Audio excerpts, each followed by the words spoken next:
Hello guys, my self Chetan Prakash from creative educators. तो आज से मैं एसएसटी का एक चैप्टर लेकर आया हूँ हिस्ट्री का, जिसके अंदर चैप्टर का नाम है इतिहास का यूरोप में राष्ट्रवाद का उदय, जिसके हम अवधारणा मानचित्र के रूप में जैसे होता है ना रे डायग्राम, उसके हिसाब से उसको पढ़ेंगे। ठीक है, तो देखिए गाइस, हम चैप्टर शुरू करते हैं। तो इसके अंदर क्या है कि देखिए, एक ऐसे राष्ट्र राज्य के विचार का विकास जिसके नागरिक की समान पहचान और समान इतिहास हो। मतलब कि पहचान का मतलब जिस चीज से जाने जाए इंसान, वहां के जिससे जाने जाए उसका एक समान अधिकार इतिहास, वो हम जानेंगे। इसके अंदर क्या क्या होगा देखिए, एक इसके अंदर आएगा, एक तो फ्रांसीसी क्रांति जो कि कब हुई थी 1789 में, मतलब कि 1789 में। नेपोलियन की नागरिक संहिता जो कि कब हुई थी 1804 में हुई थी। और वियना संधि कब हुई थी 1805 में, मतलब कि 1805 में।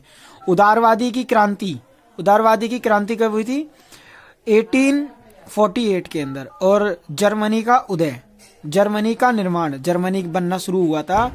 उसके बाद क्या हुआ था, इटली का एकीकरण, मतलब आपस में जब मिल जाते हैं उसको हम एकीकरण बोलते हैं।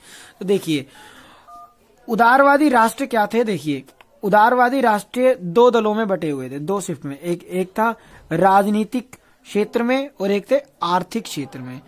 राजनीतिक क्षेत्र में वो थे जो अमीर जो लोग हुआ करते थे वहां के उस टाइम के। तो इसके अंदर अल्पतंत्र का अंत आ जाता है, संविधान को अपनाना, लोगों ने कैसे संविधान को अपनाया, सहमति से सरकार और संसद द्वारा प्रतिनिधि सरकार और कानून के समक्ष समानता, ये सब चीजें इसके अंदर आएंगी। और एक है संपत्ति के अधिकार के अंत, मतलब जिनका संपत्ति का, जिन पे राज हुआ करता था उसके ऊपर। अब हम आते हैं आर्थिक क्षेत्र में। आर्थिक क्षेत्र को भी दो हिस्सों में बांटा गया, एक तो मुक्त बाजार और है एक वस्तुओं और सेवाओं पर राज्य द्वारा लगाए गए प्रतिबंधों की समाप्ति, जो मतलब पाबंदियां लगा देते हैं ना, उसको बोलते हैं। तो आइए हम एक नोट्स टाइप में इस चैप्टर को शुरू करते हैं। सबसे पहले महत्वपूर्ण घटनाएं और तथ्य जो कि हम पढ़ेंगे। पहला है, देखिए, 18वीं सदी में कई देश जैसे जर्मनी, इटली तथा स्विट्जरलैंड आदि उस रूप में नहीं थे जैसे कि आज हम इन्हें देखते हैं। ठीक है ना, क्योंकि आज तो सभी कंट्रीज डेवलप हो चुकी हैं, गुलाम थी पहले तो, लेकिन आज के टाइम पे नहीं है वैसी, मतलब आज के टाइम पे नहीं है। ये छोटे छोटे राज्यों में विभाजित थे जिसका अपना एक स्वतंत्र शासक था। शासक का मतलब जैसे राजा हुआ करता है ना, उस तरह से सबका अपना एक शासक हुआ करता था। अब हम आते हैं, देखिए आगे बढ़ते हैं। सेकंड पॉइंट है 1789 की फ्रांसीसी क्रांति। फ्रांसीसी क्रांति कब हुई थी 1789 में, 1789 के अंदर। तो 1789 की फ्रांसीसी क्रांति राष्ट्रवाद की पहली स्पष्ट अभिव्यक्ति थी। इसने फ्रांस में राजतंत्र समाप्त कर, राजतंत्र समाप्त का मतलब है जो राजाओं का जो राज हुआ करता था उसको समाप्त कर दिया था। अब देखिए, प्रभुसत्ता का मतलब जो मालिक हुआ करते थे, जैसे स्वामित्व होते हैं ना, उस तरह से फ्रांसीसी नागरिकों को सौंपी थी। तो इस क्रांति से पहले फ्रांस एक ऐसा राज्य था जिसके संपूर्ण भूभाग पर एक निरंकुश राजा का शासक था। तो मतलब उस टाइम पे क्या था, इसमें एक राजा का शासक हुआ करता था। निरंकुश का मतलब एक हटाकर, मतलब एक ही व्यक्ति का जैसे शासन होता है ना, उसको। तो अब इसका जो थर्ड पॉइंट है, देखिए थर्ड पॉइंट है इसका 1804 में मतलब कि क्या हुआ था, नेपोलियन संहिता जब आपस में मिलते हैं तो इसे 1804 में लागू किया गया। इसने जन्म पर आधारित विशेष अधिकारों को समाप्त कर दिया गया था। तो मतलब जो इससे पहले जो शासक थे उन्होंने कुछ विशेष अधिकार दिए हुए थे, जब ये आए इन्होंने वो विशेष अधिकार खत्म कर दिए। इसने न केवल न्याय के समक्ष समानता स्थापित की, बल्कि संपत्ति के अधिकार को भी सुरक्षित किया। मतलब कोई समाप्ति ना हो, उसको क्या किया था, सुनिश्चित कर दिया था। अब इसका जो फोर्थ पॉइंट है हम लोग जो पढ़ रहे हैं, क्रांतिकारी फ्रांस उदारवादी प्रजातंत्र का पहला राजनीतिक प्रयोग था। इसके अंदर पहला राजनीतिक प्रयोग हुआ था। वहां वोट देने और चुने जाने का अधिकार केवल उन्हीं पुरुषों को था जिनके पास संपत्ति थी। संपत्ति मतलब जैसे प्रॉपर्टी होती है ना, पैसा होता है जिसके पास, अमीर होते हैं वो। संपत्ति विहीन, जिनके पास संपत्ति नहीं थी, संपत्ति विहीन उन्हें कहते हैं। पुरुषों और सभी औरतों को राजनीतिक अधिकारों से वंचित रखा गया। वंचित का मतलब है उनको वो अधिकार नहीं दिए गए। केवल थोड़े ही समय के समाप्त, मतलब कि जैसे ही थोड़े ही समय के लिए जैकोबिन शासक के, जैकोबिन एक जगह थी जिनके शासक के समय सभी वयस्क पुरुषों को मत अधिकार प्राप्त था, मतलब कि कुछ समय के लिए मिला था, वो भी मिला था। मगर नेपोलियन की संहिता पुनः सीमित मत अधिकार वापसी लाई। ठीक है ना, जब वो आए तो उन्होंने वो चीज वापसी लेकर आए और उसमें महिलाओं को आवश्यक दर्जा देते हुए उन्हें पिताओं और पतियों के अधीन कर दिया। ठीक है ना, उनके सामने वो आ गए, उनके अधीन, मतलब किसी के द्वारा कोई चीज चलती है उसको बोलते हैं अधीन। अब हम आते हैं वियना कांग्रेस। वियना कांग्रेस का मतलब होता है एक महासंघ। तो देखिए 1815 में ब्रिटेन के प्रशा, रूस और ऑस्ट्रिया जैसे यूरोपीय शक्तियों जिन्होंने मिलकर नेपोलियन को हराया था। मतलब इन लोगों ने क्या किया था, जितने भी ये थे, इन्होंने सबने क्या किया था, नेपोलियन को हराया था मिलकर, नेपोलियन को के प्रतिनिधित्व यूरोप के एक समझौता तैयार करने के लिए वियना में इकट्ठा हुए थे। मतलब एक समझौता होने वाला था जिसके लिए वो इकट्ठे हुए थे, जिसकी अध्यक्षता ऑस्ट्रिया के चांसलर ड्यूक मैटरनिक ने की थी। किसने की थी, ये इंपॉर्टेंट पॉइंट है, किसने की थी, चांसलर ड्यूक मैटरनिक ने की थी। तो ये इसका जो नेक्स्ट पॉइंट है, छठे पॉइंट पर आते हैं हम लोग। क्या होता है कि देखिए 1861 में, मतलब कि 1861 में इमेनुअल द्वितीय को एकीकृत इटली का राजा घोषित कर दिया गया। कब किया था, 1861 में। अब देखिए वर्साय में हुए एक समारोह में पर्सा के राजा विलियम प्रथम को जनवरी 1871 में जर्मनी का सम्राट घोषित कर दिया गया। क्या कर दिया गया, जर्मनी का सम्राट घोषित कर दिया गया। और देखिए राष्ट्रवादी संघर्षों, 8 पॉइंट है, राष्ट्रवादी संघर्षों में महिलाओं की भूमिका। मतलब इन्होंने महिलाओं ने इसमें अपनी क्या भूमिका निभाई थी। तो देखिए राष्ट्रवादी आंदोलन के सभी यूरोपीय राज्यों जैसे फ्रांस, इटली की औरतों ने सक्रिय योगदान दिया। महिलाओं ने अपने समाचार पत्र शुरू किए। इन्होंने क्या किया था, अपने समाचार पत्र निकालना शुरू किया था। अनेक स्वतंत्र राजनीतिक संगठन बनाए और प्रदर्शनों में भाग लिया। इतना होने पर भी उन्हें असेंबली के चुनावों के मतदान का अधिकार नहीं था। मतलब उन्होंने इतना सब कुछ किया तब भी उनको कोई भी वोट डालने का अधिकार नहीं दिया गया, बिल्कुल भी। अब महत्वपूर्ण शब्दावली देखिए। अब इसके अंदर ये हमारे नोट्स टाइप ही हैं, अगर आपको समझ में आए तो महत्वपूर्ण शब्दावली में अब कुलीन वर्ग क्या थे, देखो ये जमीन के मालिक थे। यह यूरोपीय महाद्वीप का सबसे शक्तिशाली वर्ग था। अब इसके पता लगता है कि यूरोप द्वीप का सबसे शक्तिशाली वर्ग था। ठीक है, अब आते हैं निरंकुशवाद। निरंकुशवाद का मतलब क्या होता है, देखिए एक ऐसी सरकार या शासन व्यवस्था जिसकी सत्ता पर किसी प्रकार का कोई अंकुश नहीं होता।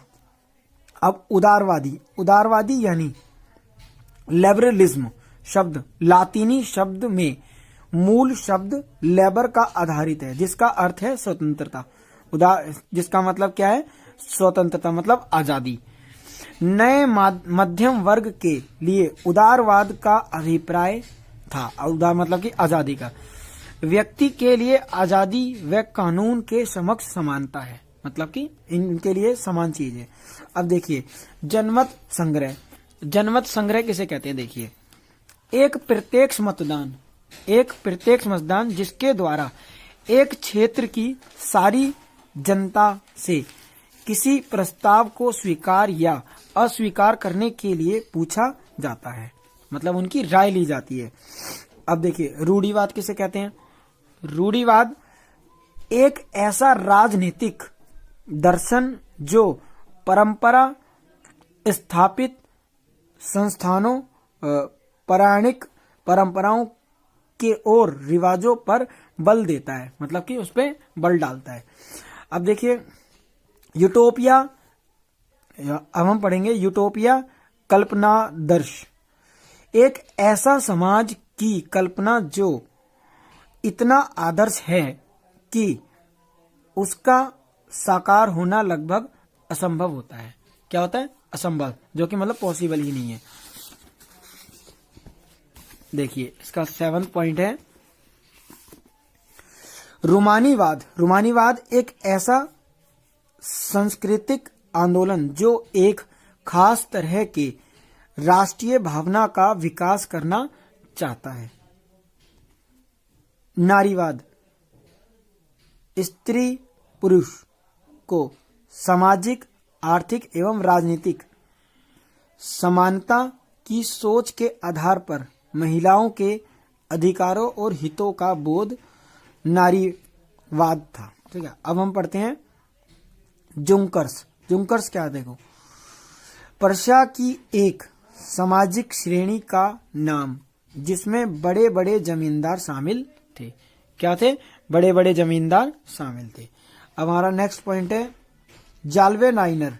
जाल्वेनाइनर क्या थे? देखिए यह एक जर्मन शुष्क संघ था। क्या था ये? यह एक जर्मन शुष्क संघ था जिसमें अधिकांश जर्मन राज्य शामिल थे। क्या थे? जर्मन राज्य शामिल थे। यह संघ 1834 में पर्शिया की पहल पर स्थापित हुआ था। इसमें विभिन्न राज्यों के बीच शुल्क अवरोधों मतलब शुल्क जो ना देने का विरोध कर रहे हो को समाप्त कर दिया गया और मुद्राओं की संख्या 2 कर दी गई, जो पहले 20 से भी अधिक थी। यह संघ जर्मनी के आर्थिक एकीकरण का प्रतीक था। क्या था ये? क्योंकि जर्मनी के एक आर्थिक एकीकरण का प्रतीक था। एकीकरण का मतलब होता है जब कोई संघ एक हो जाता है। अब महत्वपूर्ण व्यक्ति देखिए, ये नोट्स हैं हमारे। महत्वपूर्ण व्यक्ति जिसमें आता है जोसेपे मेत्सिनी। क्या होता है? देखिए इटली का एक महान क्रांतिकारी जिसने यंग इटली नामक आंदोलन चलाया। क्या चलाया? यंग इटली नामक आंदोलन चलाया और जिसके फलस्वरूप इटली में एकीकरण की भावना को बल मिला। यह राजतंत्र के घोर विरोधी थे। क्या थे? राजतंत्र के घोर विरोधी थे। अब देखिए गैरीबाल्डी इटली का महान क्रांतिकारी जो मेत्सिनी का सहयोगी व समकालीन था। उसने लाल कुर्ती नामक सेना तैयार की जिसकी सहायता से उसने ऑस्ट्रिया को सराया मतलब जैसे सपोर्ट करते हैं ना, उस टाइप में। इटली की स्वतंत्रता के लिए कई आंदोलन किए, मतलब इटली की स्वतंत्रता के लिए कई आंदोलन स्टार्ट किए गए। अब आते हैं हम कावूर को इटली का विस्मार्क माना जाता है। क्या माना जाता है? विस्मार्क। वह इटली के सार्डिनिया राज्य का प्रधानमंत्री था। क्या था? सार्डिनिया नाम के राज्य का प्रधानमंत्री जिसने सर्वप्रथम अपने राज्य को इटली में मिलने का कार्य किया। अब बिस्मार्क देखिए, जर्मनी के इतिहास में अद्वितीय स्थान प्राप्त है, जिसे उसने जर्मनी के एकीकरण के लिए रक्त और लौह की नीति अपनाई, जिसके प्रयासों से ही जर्मनी का एकीकरण संभव हुआ, मतलब जर्मनी एक हो पाई।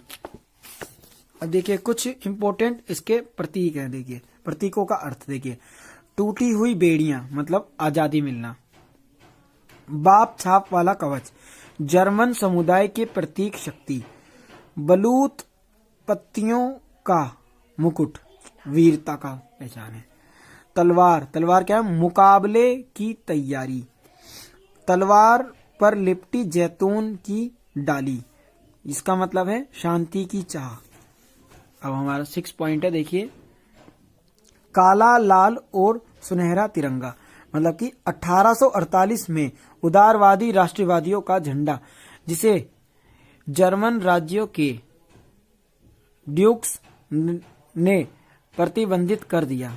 अब देखिए उगते सूर्य की किरणें, एक नए युग का सूत्रपात।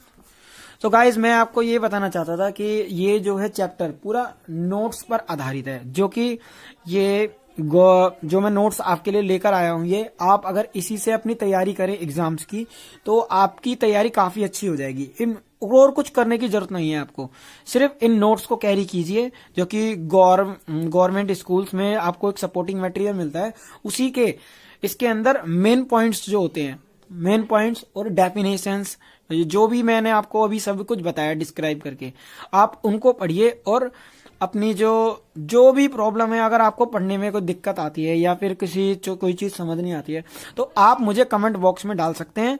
मैं आपको उसके ऊपर उसकी जो भी प्रॉब्लम होगी उसके ऊपर आपको वीडियो बनाकर जल्दी अपलोड की जाएगी। Thank you watching for this video.